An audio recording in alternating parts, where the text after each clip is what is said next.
Tu voz, la mía y la de todas. Aquí empieza el podcast de Eva. Bienvenidas, bienvenides y bienvenidos a este episodio del podcast de Eva. Yo soy Irene Vázquez y en esta ocasión me acompañan Ana de Alejandro y Mistry Leal para hablar de lesbomaternidad y de la red de madres lesbianas en México. Muchas gracias por aceptar nuestra invitación, Ana y Mistry. No, muchísimas gracias a ustedes por invitarnos. Es un placer estar por acá. Muchas gracias por el espacio. Con gusto aquí estamos. Pues qué emoción poder platicar con ustedes de este tema y me gustaría comenzar mencionando que justo un detalle que me pareció bien interesante, y es que la imagen y el concepto más visibilizado de familias de personas del mismo sexo es de familias homoparentales, es decir, de dos padres. Sin embargo, en años recientes se empezó a utilizar el término lesbomaternidad para distinguir a las familias conformadas por dos mamás e hijas. Entonces, ¿podrían contarnos un poquito más sobre el movimiento lésbico feminista y, por favor, sobre qué es la red de madres feministas en México? Perdón, de la red de madres lesbianas en México. Sí, claro que sí. Sí. De hecho, por eso no te corregí, porque tenemos corte feminista. Entonces, mira, la red de madres lesbianas en México surgió el 31 de diciembre de 2012. Ya tenemos 10 años, acabamos de cumplir 10 años. Sí, felicidades. Sí, ha sido un esfuerzo constante. Iniciamos siendo entre 30 y 60 mamás en un grupo de Facebook, y para este momento somos más de 3,600 de todo el país, wow, desde Tapachula hasta Tijuana. Y pues bueno, nosotras cumplimos 3 funciones. La primera es ser una red de apoyo, es decir, para que todas aquellas mamás lesbianas sepan que no son la única mamá lesbiana en el mundo entero.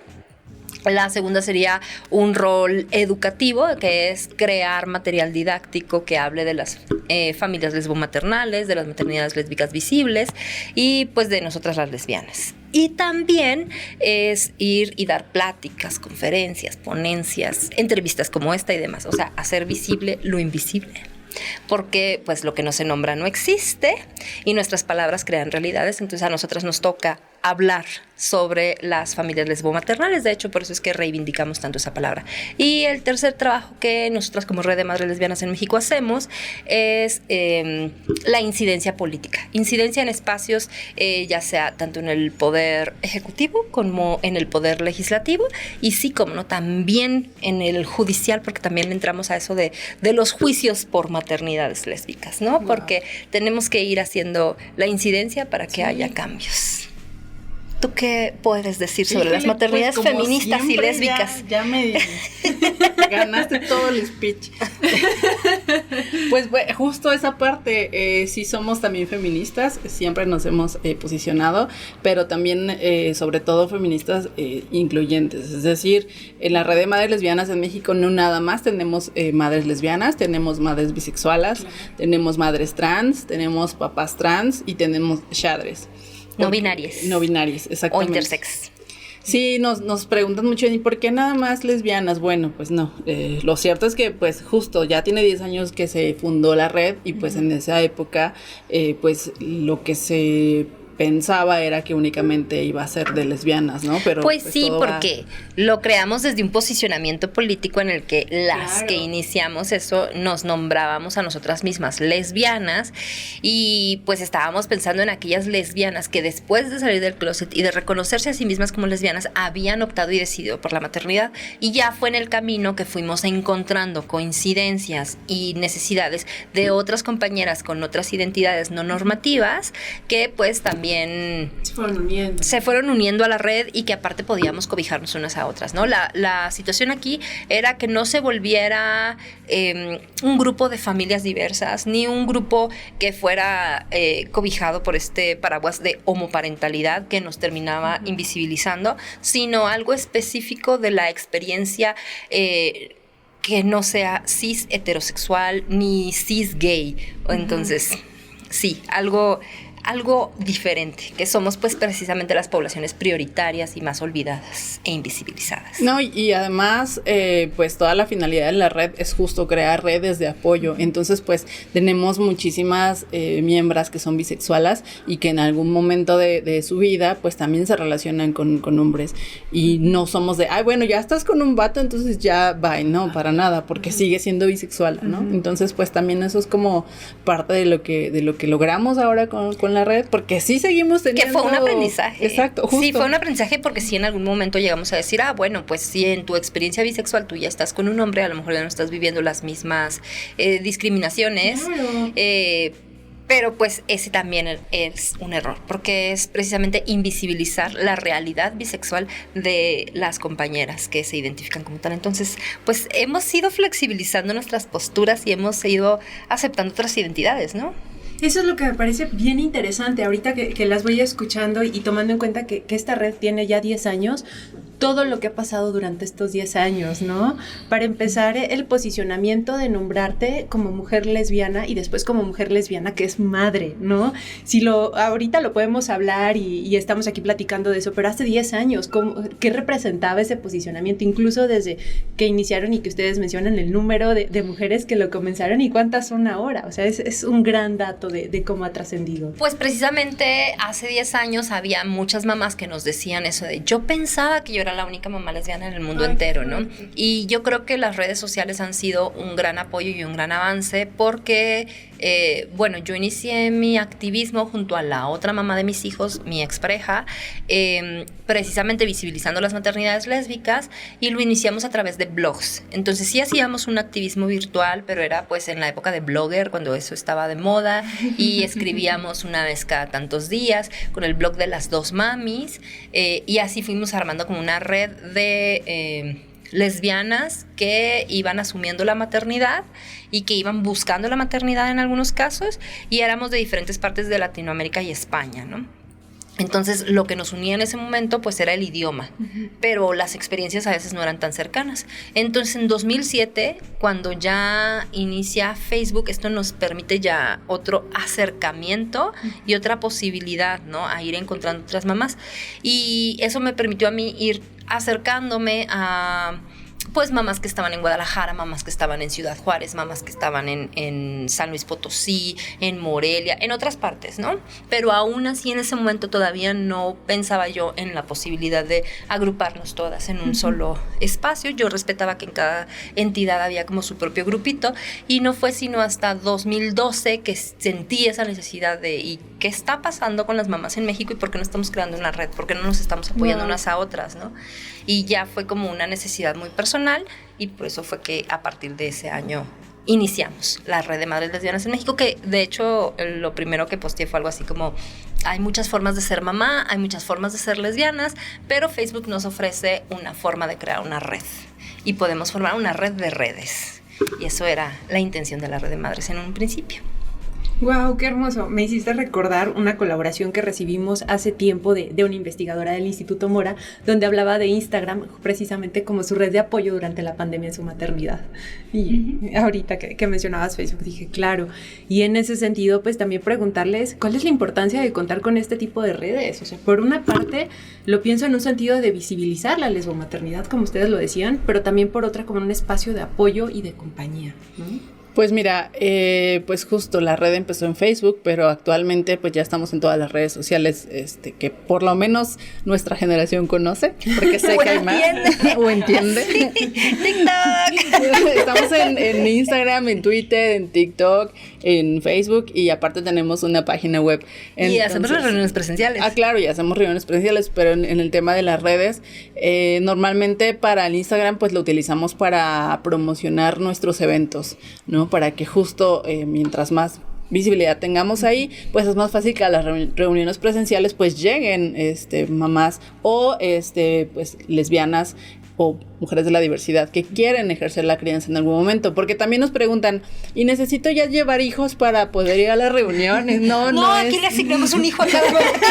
Aquí tenemos. Aquí puedes elegir. Sí. Eliges aquí. Sí, por supuesto que les decimos eso, porque aparte pues es eso, yo les digo, ve para que también te sirva y que veas la experiencia de otras mamás y a lo mejor así ya... Dile la verdad, ¿tú quieres que tengan la experiencia anticonceptiva de conocer? Por supuesto, digo, no, nada.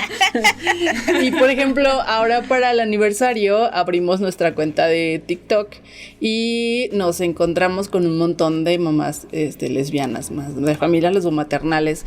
Yo luego me meto a la cuenta y empiezo a ver y hay un montón, entonces eso también nos sirve porque ahí ya tenemos como detectadas que pues cada vez hay más y les podemos escribir o ellas mismas nos escriben. Para el aniversario justo varias se nos acercaron y nos dijeron, es que yo las vi por TikTok y no sabía de esta red ni nada, entonces pues esa es la importancia. Que hay que hacer notar que también depende desde dónde nos están encontrando la edad de las mamás, ¿no? Porque por supuesto que las mamás que nos están llegando desde Facebook ya son de 30 en adelante, hasta ¿no? Abuelas hemos encontrado en Facebook. Sí, sobre todo tenemos muchas abuelas lesbianas a través de Facebook. En Twitter pues tenemos a más aliadas que mamás. Entonces porque Facebook es más como Twitter es más de protesta, de denuncia, tal. Y ya las que son de Instagram y las que son de TikTok pues son bien jóvenes, ¿no? Las mamás que están posteando sus cosas en TikTok son mamás de bebés. Entonces por supuesto que es como, ¡ay, qué ternura! Y nosotros ya tenemos monstruos de 16 años, entonces, pues sí, las experiencias ya son bien diferentes. Pero nosotras que no queremos renunciar a la juventud, lo seguimos intentando. Pues es que al final siempre vamos a ser madres lesbianas, o sea, aunque tengamos monstruos de 16, aunque tengan ya 40 años, pues vamos a seguir maternándolos, ¿no? Entonces, pues también eso. A mí lo que se me ocurrió como para jalar, pues parejas lesbomaternales que quieran integrarse a la red, subí un video que grabaron Diego y Santiago, los hijos de Ana, bueno, también míos ahora, y de su otra mamá, cuando tenían 6 años explicando los tipos de familias. Y creo que es el video que más comentarios tiene, porque pues justo, ¿no? El de que, ay, qué bonitos niños, y yo pensando si supieran que ya son unos adolescentes bigotones, señores. Pero está bien. Pero justo, porque cuando a mí se me ocurrió grabar aquel video y Diego y Santiago eran pequeñitos y estaba yo con su otra mamá, pues lo hicimos con ese afán precisamente de que hubiera material, porque como te digo, no existía material para hablar sobre nuestros hijos, hijas, hijes, y era bien importante, ¿no? Que otras infancias se vieran reflejadas en niños, niñas de la misma edad, que dijeran, yo tengo 2 mamás. Entonces, bueno, se construyó ese video. Ese video, la verdad es que ha envejecido muy bien, porque ya tiene 10 años ese video. Ese video incluso se grabó unos meses antes de que se fundara la red de madres lesbianas en México, y era una cosa maravillosa que sigue funcionando perfecto. Lo podemos seguir compartiendo. O sea, no... Ya ves que luego hay cosas que envejecen muy mal, que dices términos que no debías de haber dicho, que dices cosas que dices, híjole, eso hay que editarlo, ¿cómo se nos ocurrió? Pero no, o sea, tú vuelves a ver el video y sigue estando vigente y sigue funcionando, y es una cosa muy, muy maravillosa. Y me parece fantástico también en el sentido de, ok, el adultocentrismo, donde vamos explicando estas cosas para otras personas adultas, pero ¿qué onda con explicarlo para las infancias, no? Sí, bellísimo, o sea, el tema de que todavía funcione significa precisamente que era una cosa muy adelantada hace 10 años y que en este momento justo está entrando así como bien. Sí, la verdad me gusta mucho. Queremos verlo. Y para seguir hablando de esta parte comunitaria y de las redes, creo que también nos encontramos en un momento en el que nos estamos cuestionando los cuidados desde lo individual o desde la pareja, ¿no? Como anteriormente se nos había enseñado como que era de esta manera, y ahora estamos hablando más hacia una revolución de los cuidados, donde priorizamos más estas redes de apoyo, estas redes que nos permiten amar, cuidar, proteger desde lo colectivo. ¿Cuáles podrían ser formas menos monógamas y más comunitarias de cuidado y de crianza?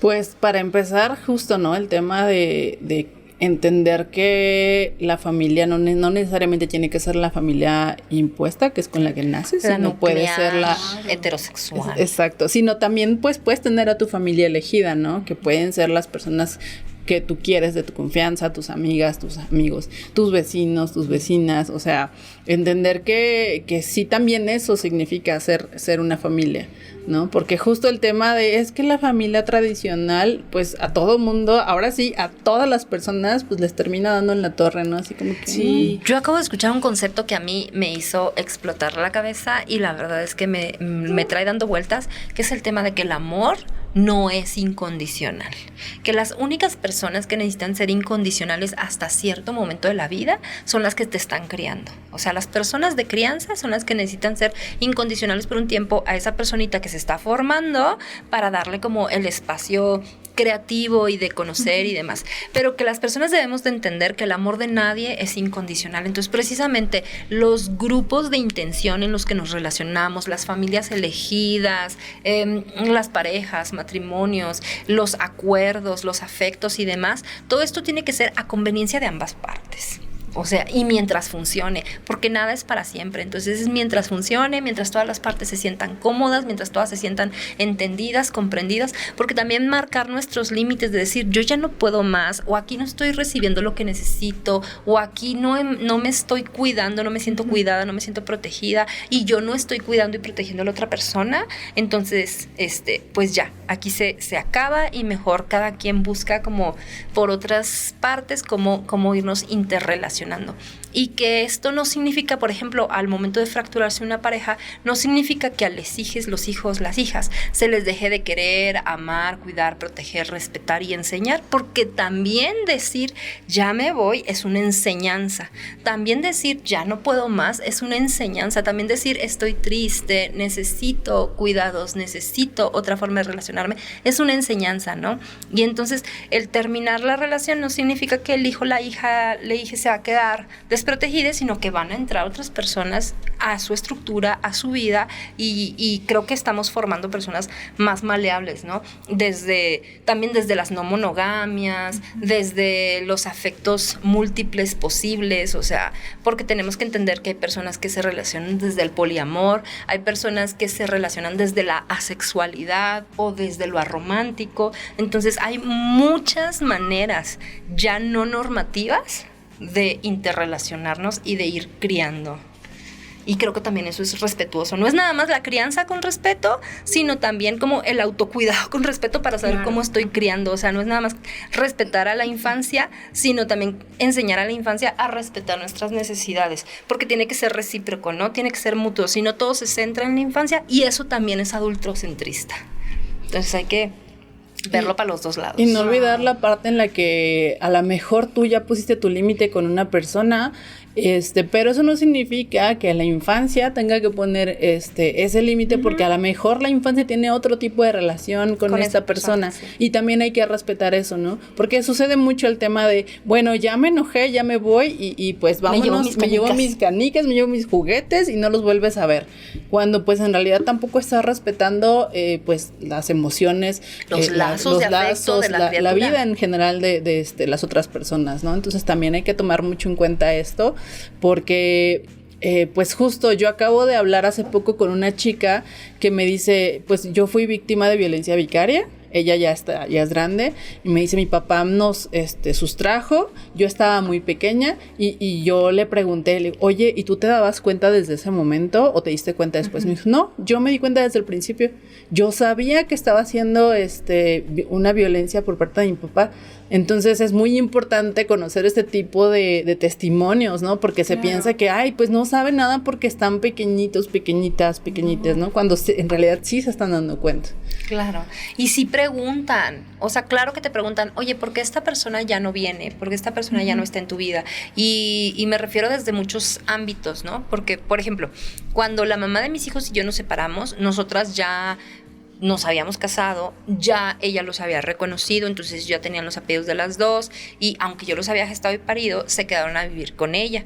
Y eso para mucha gente fue muy incomprensible, cómo había yo dejado al fruto de mis entrañas con aquella mujer. Yo decía, no los estoy dejando en un basurero, los estoy dejando en manos de la persona que más los ama en el mundo, que es su otra mamá. O sea, y yo puedo meter las manos al fuego de que los aman tantísimo como yo, y necesitábamos ese espacio, y para ellos iba a ser como más positivo, ¿no? Pero independientemente de esto, al momento de nosotros separarnos, pues hubo mucha gente que tomó partido y tomó bandos, ¿no? Y entonces ya cuando ellos venían y me visitaban, me decían, ¿por qué fulanita no te habla? ¿Por qué si tú te separaste de mamá, esta persona también se separó de ti? O sea, si esta persona, pues era una amiga, o sea, ¿por qué se tenía que ir? Entonces, extraño a la tía tal, extraño al tío tal, así, ¿no? Como que esas cosas sí las notaron les hijes, ¿no?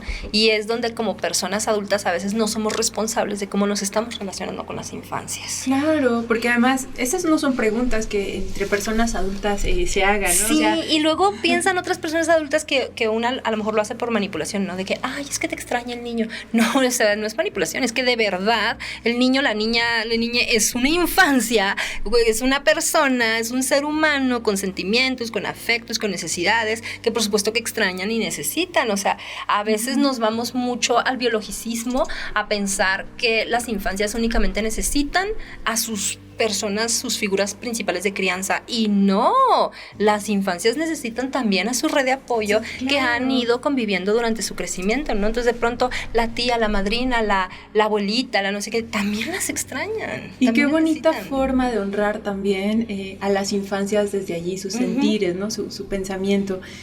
Y también quiero preguntarles, ¿cómo desafía la maternidad lesbiana y la crianza a la heteronorma y a la familia heteropatriarcal? Que ya nos han hablado un poquito más de eso, pero o sea, yo vengo incendiaria, ¿se dan cuenta? Mira, esa es una pregunta bien compleja, porque si nos vamos a... pues al fondo de las cosas, te podremos decir, pues no existe desafío alguno desde el momento en que estamos como quiera replicando esta necesidad heteropatriarcal de preservar la maternidad, porque la maternidad es una institución. Entonces, la maternidad es una institución heterosexual. La cosa es que sí le damos un giro, porque no lo estamos haciendo, bueno, aquellas que hemos elegido no utilizar un donante participante.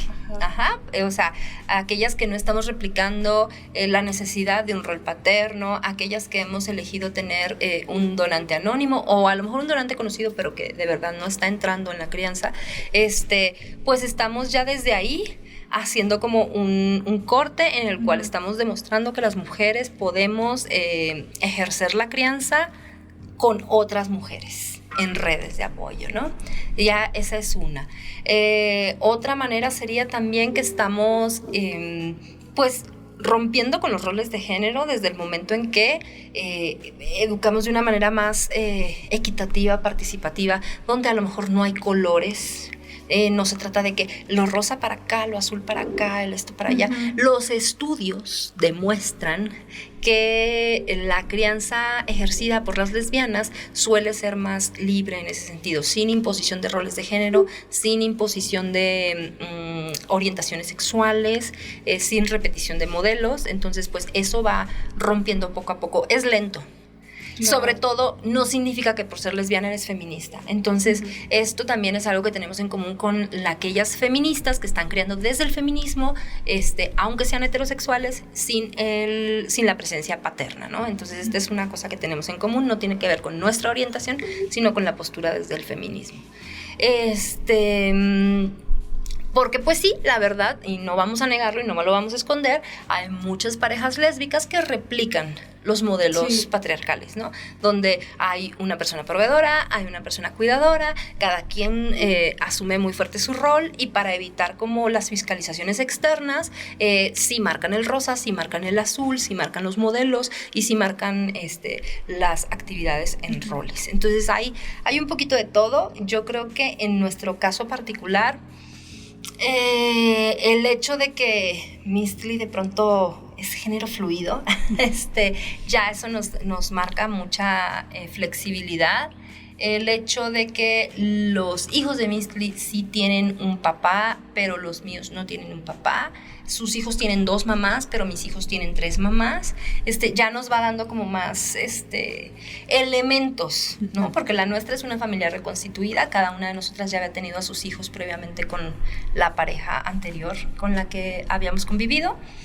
Y entonces ya en este nuevo modelo, pues ya nos tocan adolescentes. Bueno, nada más uno nos tocó chiquito, los otros ya nos tocan adolescentes, 3. El mayor de ella y los 2 míos. Y es una etapa muy fuerte, es una etapa formativa, porque pues sí, en un principio se quedaban con su otra mamá, luego vinieron un tiempo conmigo, fue integrarse con sus hermanastros, que ya pasaron de ser hermanastros a ser hermanos, así de verdad. Y es eso, ¿no? Como te decía, es romper con los patrones biologicistas de lo que debería de ser, de lo que se espera. Entonces es empezar a explorarse, cuestionarse, buscar otras formas. Creo que hay mucho ahí por donde romper. Ahora, en el tema de la diversidad, también hay estudios que demuestran, que dicen que las infancias creadas por madres lesbianas, por familias homoparentales también, tienen más herramientas emocionales. ¿Por qué? Porque justo hay mucha desconfianza, o existe el mito de que por tener hijos, hijas e hijes, pues van a recibir discriminación, bullying, casi les quieren tener en una burbuja, así de que estos son míos y no los voy a sacar al mundo porque qué miedo. Claro. Cuando lo cierto es que pues no, creo que nadie puede hacer eso. Creo que estamos tan preocupadas que les damos muchas herramientas. Y justo ese es el tema. Para evitar eso, porque es también parte de lo que nos preguntan, ¿cómo le hacen? Pues información todo el tiempo, habla con ellos, cuéntales lo que es la diversidad, cuéntales qué es lo que puede decirles la gente allá afuera y que se los puede decir desde el desconocimiento y no necesariamente por querer dañarles. Sí hay gente que les va a querer dañar, pero también aquí les cuentas la parte de, pues, toma las cosas de quien vienen, uh-huh. ¿no? Y eso hace que ellos empiecen a tener más herramientas, y algo que a mí me gusta mucho mencionar siempre es que cuando nuestros hijos empezaron en la, pues, puber, la preadolescencia. Qué etapa tan bonita. Sí, no, bueno, no sabes. Pues también sus compañeros y compañeras en las clases. Entonces, ¿qué sucedió? Que empezaron a acercarse con ellos a decirles, oye, pues es que yo soy bisexual, es que yo soy lesbiana, es que yo soy gay. Te vi en la tele haciendo no sé qué, me di cuenta que tus mamás son lesbianas y yo soy así como tus mamás. Y quiero saber qué consejos me das para ver si yo le digo a mi mamá o a mi papá, o si salgo del closet, o tengo miedo, y entonces empiezan a verlos a ellos como pues un lugar seguro también, claro. Y empiezan a crear sus propias redes. Entonces eso está bien bonito, ¿no? También darles las herramientas, porque otra parte que también pasa o sucede es que la gente piensa, es que esto es nuevo, es una imposición, vamos a pelear contra ello, pero poco a poco vamos cambiando esta perspectiva, esta mentalidad, y pues ellos también van en ese proceso, uh-huh. Y van a encontrarse ya en la edad adulta con personas pues más afines a ellos, que les entiendan, que les respeten y que no estén cuestionándoles después, es que tú ¿por qué prefieres uh-huh. portarte de esta forma, ¿no? Y es que porque a ti te gusta tal persona, ¿no? Entonces ya estamos como desde ahí rompiendo estos estereotipos.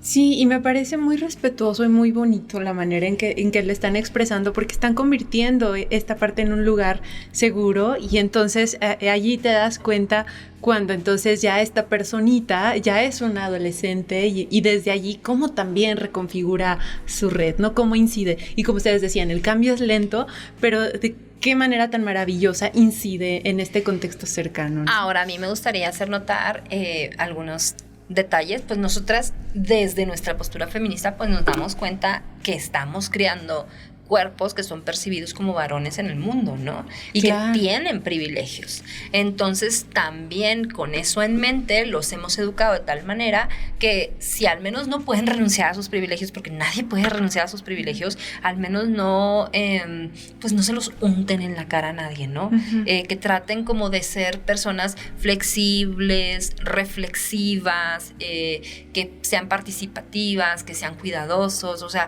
hablamos con ellos mucho sobre responsabilidad, sobre respeto, sobre resiliencia, sobre resolución de problemas. Hablamos mucho del tema de que ellos allá afuera van a ser percibidos de cierta manera, y entonces en ocasiones eso puede abrirle puertas tanto a ellos como a otras personas, pero en ocasiones también ellos tienen que frenarse y pensar uh-huh. si lo que están obteniendo también lo podría obtener o no una compañera.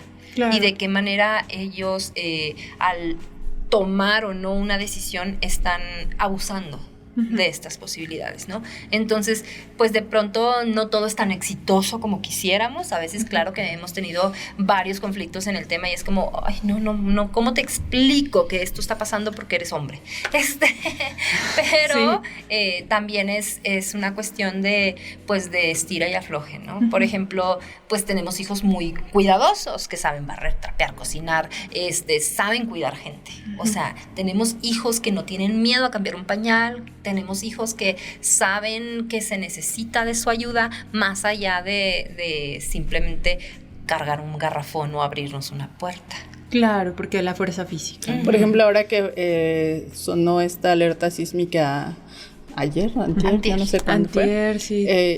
Lo primero que hizo uno de los hijos fue correr a tocar la puerta de la vecina, así por si no había escuchado la alerta. Entonces, en lugar de preocuparse por él, lo primero que hizo fue ir a avisarle a las demás personas. Y que es algo que te sale ya en automático, sí. ¿no? Wow. Sí. Son personas que, por ejemplo, saben programar sus tiempos para pensar, a esta hora tengo que cocinar, a esta hora tengo que lavar mi ropa. Entonces, no están pensando a que se les haga y se les cuide.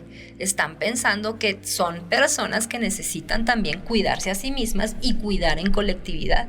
Entonces, independientemente que si sus cromosomas, que sus genitales, que si sus roles, que si su no sé qué, son personas criadas para cuidar y ser cuidadas, pedir ayuda cuando no pueden, ofrecer ayuda cuando sí pueden y demás, que yo creo que eso es lo que nos ayudaría muchísimo en el mundo a tener un mundo más justo, más equitativo, más balanceado y demás. Claro, qué bonito verlo desde allí. Y en la parte de los conflictos, ¿qué discriminaciones y obstáculos hay en torno a la lesbomaternidad? ¿Qué han encontrado ustedes? Bueno, pues hay muchísimos. Todos.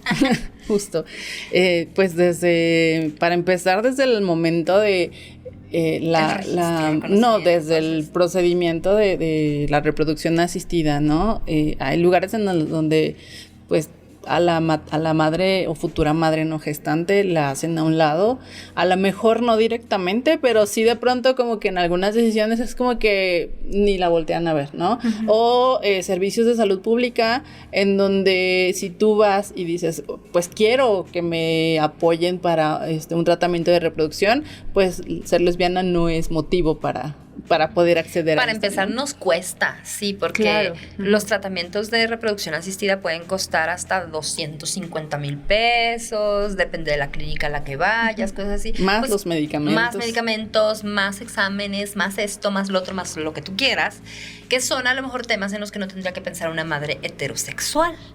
Y pues ustedes dirán, es que la maternidad es una opción. Pues sí, claro, pero si se supone que tenemos un derecho de acuerdo al artículo 4, entonces ese derecho debería estar garantizado y deberíamos de verdad de poder acceder a la maternidad y la crianza si así lo deseamos, sin que eso significara un desfalco, ¿sabes? Sí debería ser, porque aparte es una cuestión de salud materna, entonces sí debería de ser una cuestión que debería estar prevista en los servicios de salud y no está.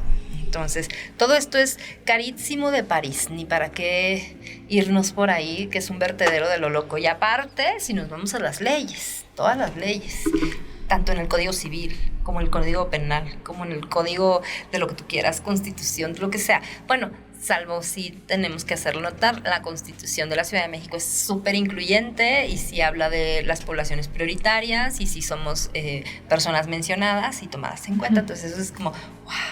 Pero porque por supuesto que hubo constituyentes que son abiertamente lesbianas y defendieron estar ahí. No, y justo, pues bueno, siguiendo como el camino, pues después viene la escuela, ¿no? La guardería. Este tema de buscar una escuela donde pues sepan cómo tratar a nuestras familias. No me refiero a que, tenemos superpoderes, tal vez sí. Pero luego nos encontramos con el tema de, pues es que desde la simple notita, ¿no? Cuando hay juntas escolares, papito se les cita y es como que, perdóname, pero pues es un alto porcentaje de mujeres las que están yendo a estos eventos, ¿no? Uh-huh. O pues bueno, nosotras lo que hacemos somos muy disruptivas en esos espacios, entonces pues nos toca enseñarles y recordarles que nuestra familia es una familia lesbomaternal. Entonces cuando hay estos mensajes de papitos, nos citamos a tal hora, no vamos. ¿Por qué no fueron? Pues es que no nos citaron. Era para papitos. Ajá. O lo tachamos. La verdad es que yo fui de esas de que por años tachaba y no tachaba nada más así, sino en tinta roja. Uh-huh. Y ponía padres, madres y personas familiares responsables de la crianza. Porque pues en un principio a lo mejor sí era así como que padres, madres y tutores, pero luego como tutores no es suficiente porque también hay tutoras, entonces seguimos invisibilizando y aparte hay ocasiones en que a lo mejor no es la tutora, es la abuela o es la tía, o es la madrina la que se está llevando a la criatura ¡Qué a la escuela maravilloso! y no está siendo tomada en cuenta y su crianza está siendo invisibilizada, porque justo si hay tantos modelos de familia diferentes, entonces no tendríamos por qué pensar que siempre va a haber o un papá o una mamá. Puede no haber ninguna de las dos figuras. Entonces justo fue ir corrigiendo y enseñando en las escuelas y haciendo toda esta incidencia. Esa también es incidencia política desde lo cotidiano, ¿no? Porque ahora sí que lo personal es político. Insistimos, claro. Sí, lo es. La representación de las familias, justo como decían ustedes, a partir de padres y madres, la idea de como una familia tradicional, ¿no? ¿Cómo comenzamos a reconfigurar la idea de un padre en las familias, en cuentos, en las escuelas, en medios de comunicación, en películas, ¿no? En tantos espacios? Pienso en qué tal si empezamos a decir familias de una manera más inclusiva y diversa en lugar de decir padres y madres, ¿no? ¿Podría ser esa una opción? Pues sí, tendríamos que hablar precisamente de personas que están criando, ¿no? De figuras de crianza. A mí me gusta mucho hablar de figuras de crianza, ¿no? Porque tu figura de crianza puede ser una tía, puede ser una roomie de tu madre, claro, que aunque no tengan una relación entre ellas, pues está siendo ahí una figura constante que puede pasar años formativos en tu vida y sí está siendo una figura relevante, más allá incluso hasta de lo económico, cultural, social, no sé, de muchas cosas. Puede ser precisamente esta madrina, puede ser esta persona que te está dando acogida, y entonces tenemos que entender que los modelos familiares no son... pues no son fijos porque nunca lo han sido, porque la familia como la entendemos ahora tendrá 100, 200 años y no es la familia que estábamos entendiendo antes y no eran los grupos sociales como se entendían antes, ¿no? Entonces es la creación de estas comunidades, como decía, comunidades de intención, comunidades para la crianza, o no, porque también es familia quien no decide criar. Entonces es romper con los modelos y las estructuras y hablar de nuevas formas. A mí me gustaba mucho cuando los hijos no sabían aún leerles los cuentos y yo les iba enseñando las imágenes, pero yo cambiaba pues algunos nombres, ¿no? Por ejemplo, cuando se veía en el dibujo una figura así como masculina o una figura más femenina, pues eran la mamá y la mami. Y ellos no cuestionaban, o sea, y si había dos pajaritos, entonces eran la mamá y la mami, y entonces así yo siempre iba metiendo que si la tía, que si la prima, que si, y iba feminizando muchos personajes para que precisamente vieran que las personas que estaban criando en esos cuentos eran siempre personajes femeninos, ¿no? Y a lo mejor, pues de pronto era como crearles una burbuja, pero yo sabía que en la televisión, en la escuela, en las historias de los amiguitos y amiguitas de la escuela, iba a haber otros modelos. La contraparte. Ajá. Sí, la verdad es que cuando me preguntaban, ¿pero no te da miedo crearles una fantasía de algo que no existe? No me da miedo, porque lo que yo les estoy enseñando es lo que refleja nuestra familia, y en el mundo le van a enseñar a lo que refleja las otras familias, porque es lo que hay. Ana, Miss Lee, también quisiera preguntarles sobre cómo hablar con profesores y profesoras de enseñanza básica sobre las familias lesbomaternales. A ver, necesito que nos cuenten todo el chismito sobre el manual de apoyo a docentes, un instructivo para que las y los docentes de las escuelas primarias adquieran nociones básicas que ayuden a tener una comprensión de las y los estudiantes de primero a sexto grado que viven en una familia lesbomaternal. Mira, el manual de apoyo docentes para entender familias lesbomaternales, una mamá, dos mamás, tres mamás, porque ese es su título completo, lo creamos, lo escribimos en 2014 entre la otra administradora de la red, que es Sandra López Cañedo, y la otra mamá de mis hijos, que es Cristina Santos Guevara, y una servidora. Y bueno, te digo, lo escribimos en 2014 y fue precisamente por la necesidad que teníamos las mamás con hijos e hijas e hijes en escuela primaria, pues de poder darles herramientas a las maestras y maestros para poder abordar el tema con nuestros hijos, hijas, hijes, sin que quedaran fuera, ¿no? Por el tema de que luego era, haz una familia, o enséñame la familia correcta, o no sé cuánto, y nos dejaban fuera a los hijos. Entonces, pues ya necesitamos actualizarlo. Lo seguimos manejando, lo seguimos presentando, pero quiero decirte que de la versión impresa quedan menos de 20 ejemplares. Entonces Entonces, si alguien lo quiere, es el momento para pedirlo ahora porque ya es vintage. Pero todavía se puede descargar. Sí, ya todavía se puede descargar el PDF gratuito en línea. Entonces es fácil de acceder a él y ha sido precisamente una herramienta de 9 capítulos en el que vemos desde qué es el género, cuáles son las regulaciones en México, cómo es esto del matrimonio igualitario, cuáles son las 11 maneras en que una lesbiana puede acceder a la crianza, quién lleva los pantalones en casa, cuáles son las herramientas que maestros y maestras pueden tener para abordar el tema con nuestras infancias y demás. Este manual fue súper controversial, porque en su momento, cuando salió en 2014, se cuestionó mucho por qué un maestro o maestra iba a hablar de maternidades lésbicas con las infancias. Y no se trata de que la persona docente lo lea para luego ir y dar una cátedra en el salón. No se trataba de eso, sino era para que las mamás lesbianas que ya teníamos a nuestros hijos e hijas inscritos en la escuela, pues pudieran llegar y decirle, oiga, maestra, le dejo el manual para que sepa si mi hijo o mi hija tiene alguna pregunta, usted sepa cómo contestarla, y por si hay alguna actividad escolar y tal, para que no haya exclusión, porque era precisamente siguiendo un modelo de inclusión social. Entonces, pues es un manual muy bonito, de verdad. Búsquenlo en redes, es maravilloso.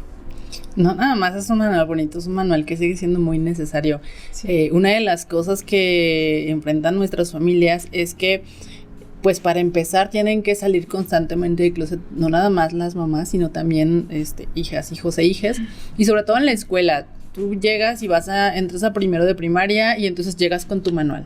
Esta es mi familia y traemos este manual, ¿no? Y entonces, aunque ya en la escuela... de la familia lesbiana. Sí, justo, totalmente. Y aunque pareciera que, la maestra, el maestro ya está entendiendo cómo tratar a mi familia y la directora, el director, el personal docente ya sabe, pasan a segundo. Y otra vez hay que volver a hacer todo el procedimiento de esto es mi familia, este es mi manual, porque aunque pues es la misma escuela, muchas veces no existe como esa comunicación. A veces es bien chistoso porque las mismas infancias le dicen a la nueva maestra, no, fulanito tiene 2 mamás. Entonces ya las mismas infancias son las que empiezan como a educar a las maestras, pero es muy, muy necesario que exista la apertura para poder hablar con todas las infancias. Por ejemplo, cuando Diego y Santiago iban a la escuela, las otras compañeritas y compañeritos, pues sabían que tenían 2 mamás, ¿no? Y luego nos saludaban, nos señalaban y tal. Todo era muy bonito, muy idílico, pero las personas adultas no lo captaban. Entonces, a veces la discriminación venía por parte de otras mamás y papás de infancias, compañeritas y compañeritos de nuestras hijas, o por parte de maestros y maestras, ¿no? Que luego, pues, como en el caso de Derek, lo de que no puedes tener 2 mamás, cuéntale. Ah, sí, cuando él estaba en el kinder, pues como sabes, él tiene un papá también, ¿no? Entonces, pues al momento de que yo empecé a relacionarme, pues fuera del closet con mujeres, pues yo evidentemente también informé a mis hijos, ¿no? No les iba a esconder nada, por supuesto. Entonces, pues bueno, tanto Dorian como Derek entendían que la chica con la que yo estaba saliendo, pues la veían como otra figura materna, y muy emocionados pues fueron a la escuela, ¿no? A decirle a la maestra, tengo otra mamá. Y en el kinder la maestra de Derek le decía, no, es que tú no puedes tener otra mamá, seguramente es tu tía. No, es otra mamá, es mi otra mamá. Y la maestra aferrada, peleando con el niño de 4 años. Porque ella decía que no, pero la verdad es que Derek tiene un carácter muy firme, entonces Derek nunca dejó que la maestra le dijera que no tenía mamás. Él estaba muy en su plan de aquí no voy a salir hasta que usted no me acepte que yo tengo 2 mamás. Ajá. ¿No? Entonces, es parte de lo que te mencionaba hace unos momentos, ¿no? El empoderarles y decirles que su familia también está bien. Que su familia es correcta. Y uso esta frase porque precisamente a Diego y a Santiago les tocó en primer año de primaria contestar un examen en el que había un reactivo que decía, ¿cuál es el tipo de familia correcta? Y entonces venían 3 opciones de dibujitos. Entonces venía un dibujito con una familia nuclear donde estaba un papá, una mamá, un niño y una niña. Había otro dibujito en el que había un par de hermanitos varones con un perrito. Y había otro dibujito en el que estaban Mickey Mouse, el pato Donald y Goofy. Y entonces, Diego eligió a los 2 hermanitos con el perrito. Santiago eligió, por supuesto, ya nadie le extraña, a Mickey Mouse, el Pato Donald y a Goofy. Y por supuesto que a los 2 se los pusieron mal en la escuela y no entendían por qué. Así de que, pues es que era la familia que para ellos era la familia ideal, pues claro. Santiago quería ser pariente de Mickey Mouse y Diego, pues, o sea, su hermanito y su perrito, esa es toda la familia que él necesita. Entonces, ninguno vio el modelo donde había un niño y una niña o un papá, como lo correcto, ¿no? Y entonces pues fue cuestión de abordar con la maestra y con la dirección que hay muchos modelos de familia que si una persona de 6 años lo puede entender, pues como ellas no. Y es una tarea que hay en escuelas donde todavía existe, o sea, todavía tenemos casos donde llegan las mamás a la red y es que les dejó esa tarea y mi hija dibujó a sus 2 mamás y la maestra se la puso mal. Entonces tú pensarías que para este momento ya no debería de existir y pues desde ahí, yo digo desde el inicio, como ¿por qué tendrías que ponerle esta pregunta de cuál es la familia correcta? Cuando Santiago estaba en 3er año, un maestro lo quiso convencer de que él seguramente tenía un papá, porque hasta los pollitos tenían un papá.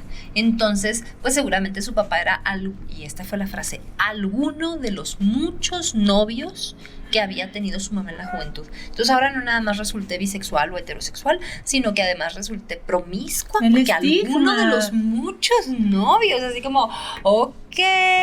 Entonces, pues no, sí fue cuestión de ir a hablar con ellos, de explicarles, de darles el manual, de enseñarse el video del que habíamos hablado previamente y tal. Y pues el maestro estaba muy avergonzado, incluso nos dijo que él no sabía que existían esos métodos de reproducción asistida, que él no tenía conocimiento y tal. Yo pues todavía ahí le rematé, pues sí, pero que usted no tenga conocimiento de algo no significa que no exista y no significa que puede venir a romper el modelo familiar que nosotros tenemos, porque él, o sea, Santiago estaba muy consternado de que es que mi maestro dice.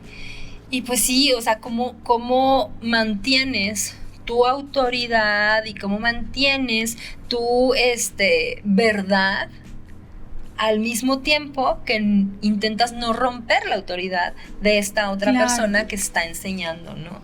Entonces, pues es explicar que hay muchas maneras de ver el mundo y que a veces nos equivocamos.